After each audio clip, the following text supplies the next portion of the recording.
My self Ragib, I am from Roshanabad और मेरी as है 26 ईयर्स और मैं आज QST क्लिनिक पे 3rd PRP के लिए आया हूँ और मेरे ट्रांसप्लांट को लगभग 3 महीने 10 दिन हो चुके हैं।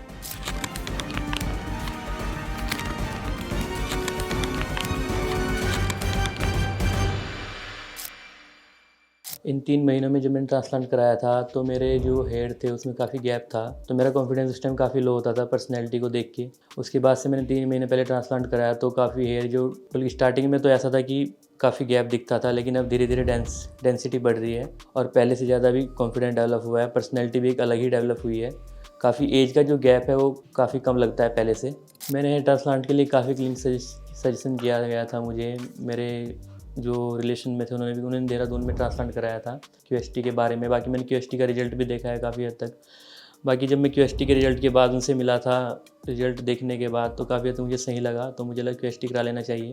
बाकी QST का रिज़ल्ट देखने के बाद साइट से देखा, सोशल साइट से देखा, उसके बाद मेरा डिस्टेंस भी थोड़ी नज़दीक ही है तो मैंने कुछ उस वजह से सजेस्ट किया था, तो मैंने यही करा लिया था ट्रांसप्लांट।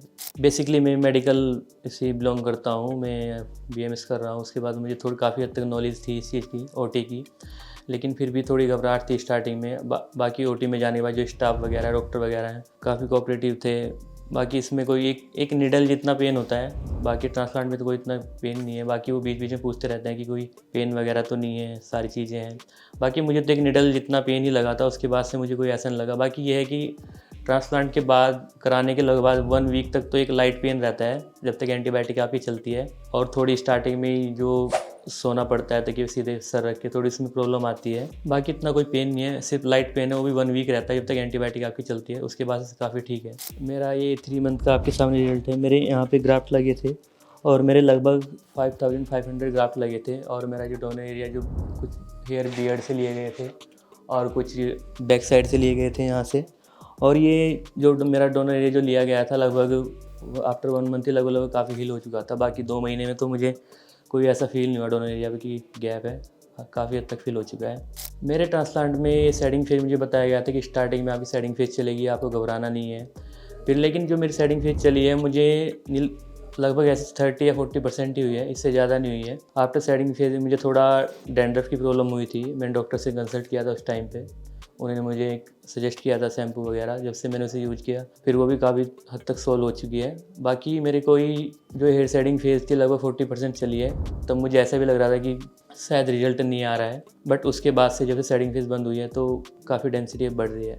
अभी तक की एक्सपीरियंस है तो मुझे लगता है कि जब मेरा हेयर लॉस वगैरह काफ़ी बढ़ गया था, डेंसिटी बहुत कम थी, तो मैंने सही प्रोडक्ट वगैरह यूज़ किए। उस टाइम मुझे हेयर ट्रांसप्लांटेशन पैटर्न नहीं लगता, थोड़ी एक हिचकिचाहट थी, घबराहट थी, लेकिन उसके बाद से फिर जो मुझे लगता है अब रिजल्ट देखने के बाद कि हेयर ट्रांसप्लांट का डिसीजन मेरा काफ़ी हद तक सही था। बाकी अभी रिजल्ट आपके सामने देखते हैं आफ्टर 3 मंथ, तो ये है, बाकी उसके बाद क्या होता है। ओवरऑल एक्सपीरियंस जो मेरा QST के साथ रहा है वो काफ़ी अच्छा हद तक रहा है। यहाँ पे जो सपोर्टिव है, सभी स्टाफ भी सपोर्टिव है, मेडिकल टीम भी सपोर्टिव, डॉक्टर भी सपोर्टिव है। बाकी मैं कहना चाहूँगा कि अगर मान लो कि हेयर फॉल हो रहा है, कि आपको लग रहा है हेयर फॉल नहीं रुक रहा है, तो मेरा मानना ये है कि सजेशन यही है कि आप स्टार्टिंग में ही हेयर फॉल अगर रुक रहा है, कंट्रोल नहीं हो रहा है, तो आप ट्रांसप्लांट का एक बार सजेस्ट कर लें। क्योंकि काफ़ी हद तक जब मेरा हेयर फॉल रो रहा था, मैं मेडिसिन चल रही थी, तो मैंने ट्रांसप्लांट का सोचा नहीं था, उस वजह से काफ़ी चीज़ें बढ़ गई थी। लेकिन अब एग्जिस्टिंग हेयर भी मेरे जो ग्रोथ है उनकी हो रही है। अगर मैं सजेशन ही ट्रांसप्लांट का पहले करा तो शायद मुझे कम ग्राफ्ट लगते। तो मेरा मानना है कि आपको हेयर ट्रांसप्लांट अगर हेयर फॉल ज़्यादा है तो आप सजेशन एक बार आप कंसल्ट जरूर करें, तो आपको करा लेना चाहिए। अभी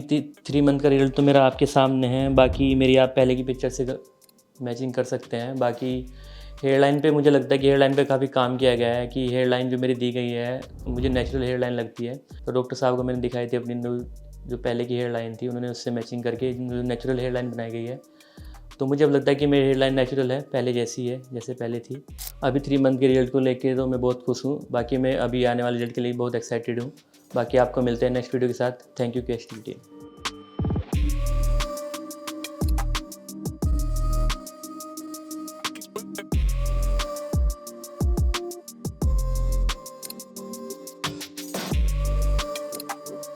If you like this video, share it with your friends and don't forget to subscribe to our channel.